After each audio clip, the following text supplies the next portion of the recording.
Hello Meeting Pot, on est à Rock en scène, moi je m'appelle Blasé.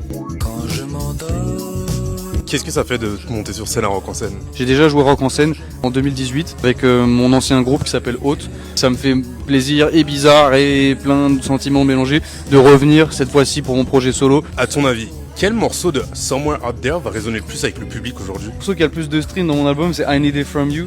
Et c'est un morceau qui feature un artiste qui s'appelle Cola Boy qui est décédé il y a un an. On a fait ce morceau juste avant qui nous quitte. C'est un morceau que je trouve super et qui marche bien et que les gens chantent souvent. Ça se trouve, c'est peut-être lui qui va mieux marcher. Quelle énergie tu t'attends à recevoir du public aujourd'hui? J'aimerais bien voir les gens se dandiner un peu en fait. C'est ça que j'aime bien, c'est quand les gens ils se dandinent un peu. Et est-ce qu'il y a un endroit dans Paris où t'aimes bien aller écrire pour trouver de l'inspiration? C'est chez moi que j'écris tout le temps. J'écris devant le micro. J'écris, je m'enregistre direct, j'écris pas sur du papier. Sauf parfois s'il y a une phrase qui me vient, je vais la noter. Niveau food, sur Paris, c'est quoi ton go-to? Plutôt baguette, croissant ou bubble tea? Si je dois choisir entre les trois, baguette.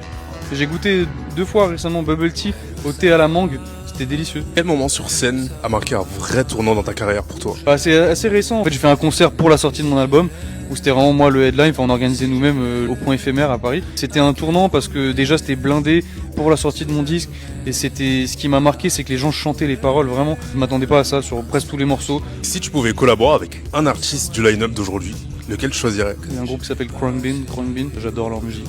Alors si on pouvait collaborer un jour, je dirais pas non, je dirais même oui. On va collaborer sur un album, un EP. J'aimerais bien chanter sur un de leurs morceaux. Que leurs prods elles sont tellement bien que j'ai rien à dire. J'ai pas à mettre ma patte dans leurs prods en fait. Ça me parle déjà. En tant que parisien, si tu pouvais te présenter sur scène dans une des salles de concert les plus connues sur Paris, peu importe laquelle, ce serait quoi ta salle de rêve? Ce serait une salle avec un sound system de musique électronique un peu pour que ça tape vraiment bien. La salle Playel, ouais, on va dire ça. On va dire la salle Playel.